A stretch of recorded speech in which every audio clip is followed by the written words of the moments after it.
Ad appena 3 giorni dalla trasferta di Firenze, le ragazze della GSM Verona scendono in campo tra le mura amiche di Via Sogare per affrontare il Tavagnacco in un altro big match. Si tratta della gara di recupero della seconda giornata di Serie A, che era stata rinviata per l'impegno in Champion del team scaligero. Mister Longega deve ancora rinunciare alle 3 azzurrine impegnate in Portogallo con l'Under 17 e alla greca con Gouli infortunata. Pronti via e le gialloblu passano in vantaggio alla prima azione d'attacco. Gabbiadini serve in area Martina Piemonte, che lavora la sfera e la piazza di giustezza sul palo lontano. Le veronesi conducono il gioco e dopo un quarto d'ora Piemonte ruba palla al portiere e insacca, ma la rete non viene convalidata per un fallo sull'estremo difensore ospite. Poco dopo Williams mette in mezzo, ma Piemonte e Giuliano non giungono alla deviazione. La pressione delle scaligere aumenta e Ferroli viene impegnata da Williams su calcio piazzato e da Giuliano con un tiro cross insidioso. Pericolosissimo il Tavagnacco al 23esimo, Thalmann compie un miracolo andando a deviare in angolo, la conclusione a botta sicura di Paola Brumana.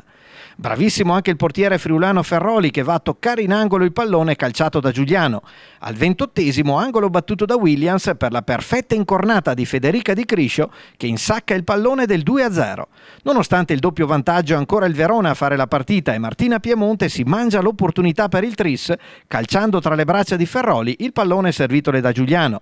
Terzo gol che arriva comunque al 35esimo. Williams direttamente da calcio d'angolo calcia un pallone insidioso sul primo palo. Ferroli sfiora la sfera che termina in rete tra il tripudio del pubblico di fede gialloblu. La GSM Verona chiude la prima frazione con un 3-0 incoraggiante.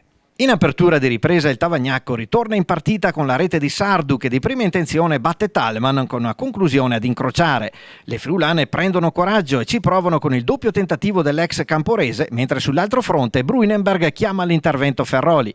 Le squadre si allungano e fioccano le occasioni. Capitan Gabbiadini si avvita di testa in tuffo, non trova però la porta. Sul capovolgimento di fronte Cleland spreca un'occasione sparando addosso a Thalmann. Portiere gialloblu ancora impegnato in due tempi da Camporese, mentre Cleland di tacco spedisce il pallone sull'esterno della rete. Passata la sfuriata del Tavagnacco, le veronesi si riaffacciano in avanti e ci provano con Bruinenberg, che riceve la sponda di Gabbiadini e chiama l'intervento Ferroli. Veronica Pasini, appena entrata in campo in sostituzione di Giuliano, riceve l'assist di Bruinenberg, si invola verso l'area e davanti al portiere lo fredda con il 4-1 veronese.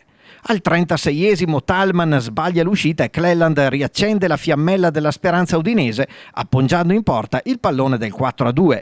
Allo scadere il Verona confeziona un'azione d'applausi con la triangolazione tra Gabbiadini e Bruinenberg e con quest'ultima che di prima insacca il 5-2 finale. Un risultato sonante che rilancia le ambizioni della GSM Verona, chiamato sabato ad un'altra gara casalinga, avversario di turno il neopromosso Como.